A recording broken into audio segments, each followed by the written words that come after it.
என்னம்மா பண்ணுற? என்ன பண்ணுற? வாய் திறந்து பேசு. என்னம்மா பண்ணுற தர்ஷினி? என்ன பண்ணுறீங்க? சரி ஃபோட்டோ எடுக்கல, நீ என்ன பண்ணுறன்னு சொல்லுமா. அம்மாவுக்கு ஹெல்ப் பண்ணுற. ஆ அடுக்கி வைக்கிறியா? என்ன அடுக்கி வைக்கிறீங்க?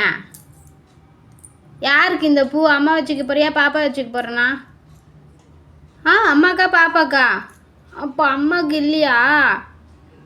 ஓகே, நான் நாளைக்கு வச்சுக்கிட்டா? அடுக்கி வைங்க. நம்ம பாப்பா பாருங்கள் எப்படி வரிசையாக இங்கே இந்த கலர் பூ, அங்கே என்ன பூ அடுக்கலை அடுக்கி வச்சுருக்காங்க. நம்ம பாப்பா நம்மளுக்காக ஹெல்ப் பண்ணுறாங்க. ஓகே பாய், தேங்க்யூ சொல்லு. ரோஸியா? சரி ஓகே பாய், தேங்க்யூ சொல்லு.